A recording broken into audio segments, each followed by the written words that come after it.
Hai, Assalamualaikum. Semangat pagi.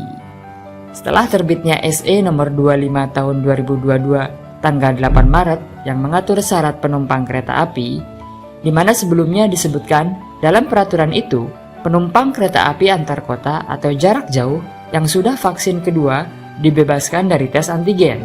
Sedangkan untuk penumpang kereta api lokal atau jarak dekat sudah dibebaskan dari tes antigen walaupun hanya vaksin pertama. Nah, mulai hari ini 5 April ada perubahan guys. Apa saja perubahannya dan apa saja hal penting lainnya seperti aplikasi lindungi, kapasitas kereta, tips dan trik memilih kursi dalam kereta supaya nyaman. Nah, simak sampai selesai ya. Yang belum subscribe, silakan subscribe dulu ya. Semua update terkait syarat kereta dibahas di sini. Dari tanggal 8 Maret, ketentuan bebas antigen untuk penumpang kereta api jarak jauh adalah untuk bagi mereka penumpang yang sudah vaksin kedua atau sudah vaksin ketiga atau booster. Kemudian ada arahan dari Presiden Joko Widodo yang menyebutkan bahwa masyarakat yang sudah booster boleh mudik.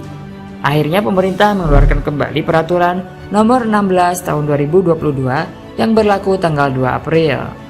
Nah, di sini menyebutkan bahwa yang bebas antigen untuk kereta api jarak jauh hanya untuk penumpang yang sudah vaksin ketiga atau booster. Nah, otomatis kereta api menyesuaikan. Di sini kereta api lewat akun Instagramnya mengumumkan penyesuaian syarat penumpang kereta api jarak jauh atau antar kota yang sebelumnya vaksin kedua sudah cukup untuk membebaskan dari tes antigen. Sekarang penumpang harus vaksin ketiga atau booster dulu, baru bisa bebas antigen. Jadi bagi yang mau naik kereta api jarak jauh dan sekarang belum booster, segera serbu deh layanan penyelenggaraan vaksin ketiga supaya bebas dari tes antigen.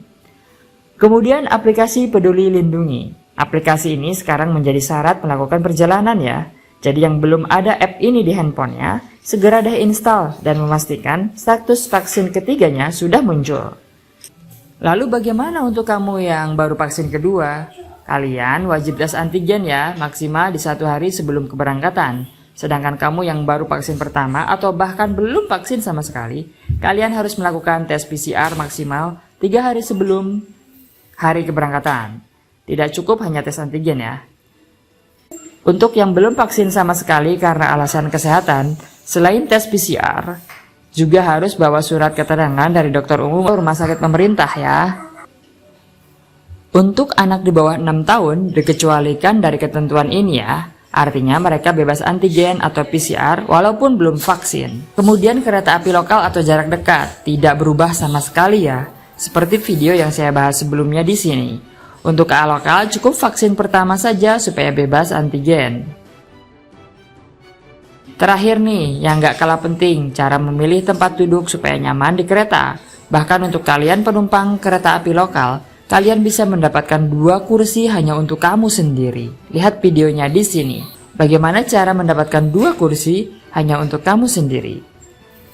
Nah, kenapa hanya KA lokal yang bisa seperti itu?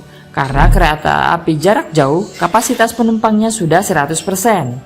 Tapi tenang, kalian yang mau berpergian dengan kereta api ekonomi premium berempat orang misalnya atau sekeluarga, kamu bisa memilih kursi di tengah gerbong nomor 10 dan 11. Biasanya kursi ini diset berhadap-hadapan, jadi kalian bisa tetap ngobrol selama perjalanan.